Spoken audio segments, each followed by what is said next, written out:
بھی چلتے رہو گے، رات کو بھی چلتے رہو گے، جب صبح ہوگی پھر جا کے تمہیں پانی ملے گا۔ اس کا مطلب یہ ہوا کہ راستے میں پانی تلاش کرنے کی ضرورت نہیں ہے، راستے میں کہیں پانی نہیں ملے گا، آرام سے سفر کرتے رہو۔ تو ابو قتادہ کہتے ہیں کہ ہر آدمی آرام سے چل رہا تھا، کوئی پیچھے مڑ کے نہیں دیکھتا تھا، ہر ایک سامنے دیکھ کے اپنی توجہ سفر میں مرکوز کر کے جا رہا تھا۔ ابو قتادہ کہتے ہیں کہ جب رات کا آدھا حصہ گزر گیا تو میں نے دیکھا کہ پیارے حبیب صلی اللہ علیہ وسلم اپنی اونٹنی پہ بیٹھے اونگ رہے ہیں، اور اونگتے اونگتے نیچے جھک رہے ہیں، نیچے کی جانب جھک رہے ہیں۔ میں آگے بڑھا، بڑے آرام سے آپ کو اونٹنی کے اوپر ٹھیک کر دیا اور آپ کی نیند بھی خراب نہیں کی۔ کہتے ہیں سفر جاری رہا، جب رات کا اکثر حصہ گزر گیا میں نے دوبارہ محسوس کیا کہ پیارے حبیب صلی اللہ علیہ وسلم جھک گئے ہیں ایک جانب اور گر جائیں گے۔ میں پھر آگے بڑھا، آپ کو سہارا دیا، اونٹنی کے اوپر ٹھیک کیا، لیکن سب کچھ اس انداز سے کیا کہ آپ کی نیند خراب نہ ہو۔ کہتے ہیں جب سحری کا وقت ہوا تو میں نے تیسری بار دیکھا کہ نبی صلی اللہ علیہ وسلم جھکے ہوئے ہیں، اور اس بار قریب تھا کہ آپ اونٹنی سے گر پڑتے۔ تو میں نے آگے بڑھ کے آپ کو ٹھیک کیا، سہارا دیا، تو آپ جاگ گئے اور فرمایا من ہادا، کون ہو؟ تو میں نے کہا ابو قتادہ، میں ابو قتادہ ہوں۔ آپ جانتے ہیں رات کا وقت تھا، اندھیرا تھا، اس لیے آپ کو پوچھنا پڑا کون ہو؟ تو انہوں نے آگے سے کیا کہا، میں کون ہوں؟ ابو قتادہ ہوں۔ تو فرمایا نبی صلی اللہ علیہ وسلم نے متا کانا مسیرک ھذا منی، کہ تم اس طرح اس انداز سے میرے ساتھ کب سے چل رہے ہو؟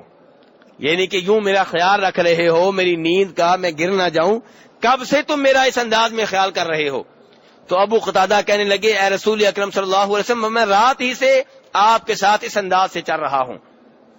تو فرمایا نبی صلی اللہ علیہ وسلم نے حفظک اللہ بما حفظت بہ نبیک، کہ تو نے اللہ کے نبی کی حفاظت کی، میرا خیال رکھا، میری دعا یہ ہے کہ اللہ تیری حفاظت کرے۔ میرے بھائی دیکھیں، رات کا سفر تھا، پیارے حبیب صلی اللہ علیہ وسلم سو رہے تھے، تھک چکے تھے، رات کو نیند آتی ہے تو نیند تو ابو قتادہ کو بھی آ رہی ہوگی، لیکن انہوں نے محسوس کیا کہ جب آپ اونگ رہے ہیں، جھک رہے ہیں، تو آپ کے گرنے کا خطرہ ہے، تو انہوں نے خود سونا پسند نہیں کیا، آپ کے ساتھ ساتھ چل رہے ہیں۔ جب کبھی آپ گرنے لگتے یا ایک سائڈ پہ جھک جاتے، ابو قتادہ آپ کو ٹھیک کر دیتے، آپ کو سہارا دیتے۔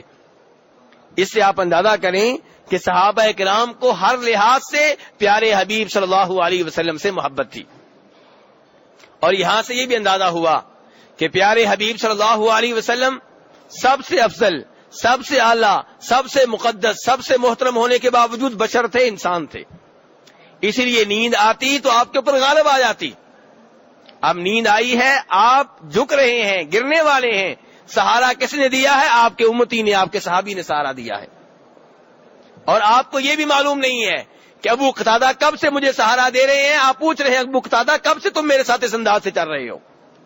تو اس سے پتا چلا کہ اگرچہ سب سے زیادہ علم آپ کے پاس تھا، غیبی خبریں کئی ایک آپ کو بتائی گئی تھی، لیکن آپ عالم الغیب نہیں تھے، اس لیے کہ غیب کا پورا علم آپ کے پاس نہیں تھا۔ کئی غیبی خبریں آپ کو بتائی گئیں، کئی باتیں آپ کو بتائی گئیں، لیکن عالم الغیب نہیں تھے۔ اور عالم الغیب اسے کہتے ہیں جو غیب کا مکمل علم جانتا ہو، کسی کے بتائے بغیر جسے یہ باتیں معلوم ہوں۔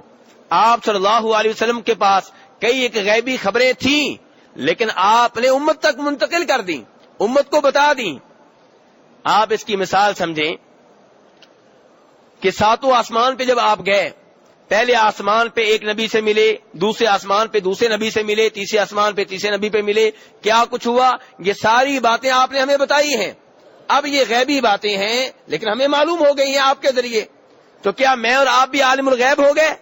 نہیں، عالم الغیب اللہ تبارک و تعالی ہے۔ آپ صلی اللہ علیہ وسلم کو غیبی باتیں چند ایک بتائی گئی ہیں، ایسا نہیں ہے کہ ساری باتیں آپ کے پاس موجود ہوں۔ تو بہرحال میرے بھائی، ہمارا موضوع ہے آپ سے محبت۔ تو ابو قتادہ نے آپ سے محبت کا عظیم اظہار کرتے ہوئے ساری رات آپ کے ساتھ جاگتے ہوئے گزاری ہے، آپ کا خیال رکھا ہے، آپ کو بار بار سہارا دیا ہے، آپ کو بار بار سہارا دیا ہے۔ بیٹھ جائیں بیٹا، بیٹھ جائیں، بیٹھ جائیں. آپ کو بار بار سہارا دیا ہے. ابو قتادہ کہتے ہیں اسی حدیث کو مکمل کرتے ہوئے کہ پھر نبی صلی اللہ علیہ وسلم نے مجھ سے کہا دیکھو کوئی اور یہاں پہ ہے. تو میں نے کہا اللہ کے رسول یہ دیکھیں ایک آدمی آ گیا ہے، یہ ایک اور سوار آ گیا ہے، یہ تیسرا آ گیا ہے، یہ چوتھا آ گیا ہے، حتیٰ کہ 7 آدمی ہو گئے. تو پھر آپ راستے سے ہٹ گئے اور سر رکھ کے آپ نیند لینے لگے، اور سونے سے پہلے آپ نے کہا احفظوا علینا صلاتنا، کہ نماز کا خیال رکھنا. سونے سے پہلے کیا ڈیوٹی لگا رہے ہیں؟ نماز کا خیال رکھنا. میرے بھائی جب آپ لیٹ سو رہے ہیں، میں اور آپ جب لیٹ سو رہے ہیں، ہمیں پتا ہے کہ کسی کے جگائے بغیر جاگ نہیں آئے گی، تو کسی کی ڈیوٹی لگائیں، الارم لگائیں، کسی دوست کو کہیں کہ موبائل کے ذریعے مجھے اٹھا دینا، فون کر کے مجھے اٹھا دینا، بیگم سے کہیں، دوستوں سے کہیں، ساتھیوں سے کہیں، نماز کا خیال رکھیں. تو پیارے حبیب صلی اللہ علیہ وسلم کیا کہہ رہے ہیں؟ ہماری نماز کا خیال رکھنا. ابو قتادہ کہتے ہیں کہ جب آپ سو گئے تو ہم بھی سو گئے، اور سب سے پہلے اٹھنے والے آپ ہی تھے. جب آپ اٹھے تو سورج نکلا ہوا تھا، سورج کی کرنیں آپ کے چہرے پہ پڑ رہی تھیں، آپ کی پشت پہ پڑ رہی تھی. تو ہم سب گھبرا گئے. تھوڑا سا آگے چلے، وہاں پہ وضو کیا گیا، جناب بلال نے اذان کہی، فجر کی پہلے 2 سنتیں ادا کی گئیں، اس کے بعد فجر کی نماز با جماعت ادا کی گئی. اس سے یہ بھی پتا چلا کہ جب آپ کی نماز قضا ہو جائے تو جب آپ اٹھیں فوری طور پہ نماز پڑھیں. یہ نہیں کہ کل اسی وقت پڑھوں گا، نہیں، ابھی پڑھیں، اور اسی انداز سے پڑھیں جس انداز سے آپ اس کے وقت پہ پڑھتے ہیں. پہلے اذان کہی گئی ہے، اقامت ہوئی ہے، پھر 2 سنتیں ادا کی گئی ہیں، پھر با جماعت نماز ادا کی گئی ہے. جس برتن سے آپ نے وضو کیا تھا، ابو قتادہ سے کہا اس کو سنبھال کر رکھنا، اس کی ایک شان ہوگی، اس کا ایک مقام ہوگا. ابو قتادہ کہتے ہیں میں نے اس برتن کو سنبھال لیا. اس کے بعد صحابہ کرام آپس میں سرگوشیاں کرنے لگے کہ ہم نے نماز کے سلسلے میں جو کوتاہی کی ہے، سستی کی ہے، اس کا کفارہ کیا ہوگا. جب یہ بات آپ صلی اللہ علیہ وسلم تک پہنچی، آپ ناراض ہونے لگے. آپ نے کہا کیا میں تمہارے لیے نمونہ نہیں ہوں؟ کیا میں تمہارا پیشوا نہیں ہوں؟ کیا میں تمہارا مقتدا نہیں ہوں؟ یعنی کہ جب میری نماز لیٹ ہوئی ہے، میں پریشان نہیں، تم کیوں پریشان ہو؟ پھر آپ نے اصول بیان کیا کہ جو سویا رہ جائے اور اس وجہ سے نماز رہ جائے تو اس کے اوپر کچھ نہیں ہے، جب جاگ آئے فوری طور پہ نماز پڑھ لے. کیونکہ نبی صلی اللہ علیہ وسلم سونے سے پہلے بندوبست کر کے سوئے تھے. تو آپ اگر میرے بھائی سوتے ہیں، رات کو لیٹ سوتے ہیں، بندوبست پورا کرتے ہیں اٹھنے کا، پھر نہیں اٹھ پاتے تو پھر پریشانی کی بات نہیں ہے. بس یہ ہے کہ جب جاگ آئے نماز پڑھ لیں. اس کے بعد پیارے حبیب صلی اللہ علیہ وسلم نے صحابہ کرام سے کہا جانتے ہو کہ لوگوں نے آج صبح کیا باتیں کی جب انہوں نے اپنے نبی کو اپنے ساتھ نہ پایا؟ یعنی کہ اللہ کے رسول صلی اللہ علیہ وسلم اور یہ چند صحابہ کرام باقی قافلے سے الگ ہو چکے ہیں. تو آپ ان لوگوں سے، ان صحابہ کرام سے جو آپ کے ساتھ ہیں، کہہ رہے ہیں جانتے ہو کہ آج صبح جب دیگر لوگوں نے مجھے نہیں پایا تو انہوں نے کیا باتیں کی ہیں؟ آپ نے کہا کچھ لوگوں نے کہا کہ اللہ کے رسول جو ہیں ہم سے آگے ہیں، پیچھے نہیں، ہم سے آگے ہیں.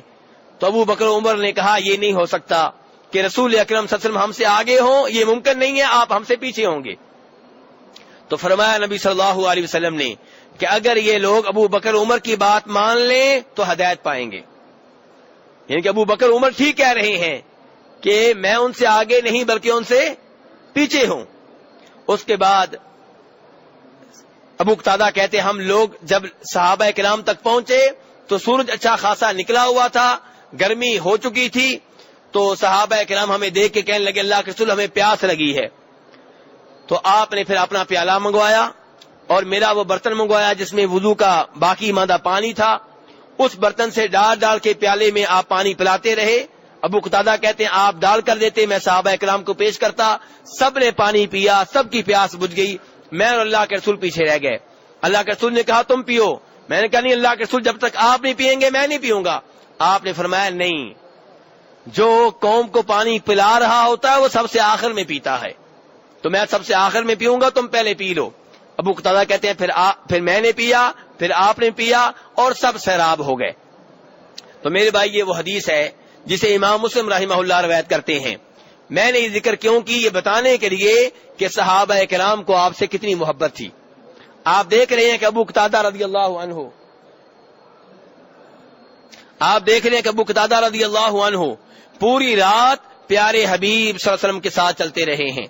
آپ کی محبت میں سوئے نہیں ہیں, آپ کو سہارا دیتے رہے ہیں, آپ کو گرنے نہیں دیا کہ کہیں آپ کو چوٹ نہ لگ جائے, آپ کو کوئی نقصان نہ پہنچ جائے. تو میرے بھائی اس سے معلوم ہوا کہ صحابہ کرام کو آپ سے گہری محبت تھی, آپ کا بہت خیال رکھتے تھے, جانی طور پہ بھی, مالی لحاظ سے بھی. اور ہر مسلمان کو پیارے حبیب صلی اللہ علیہ وسلم سے ایسے ہی محبت ہونی چاہیے. اللہ تعالی ہمارے دلوں میں بھی وہی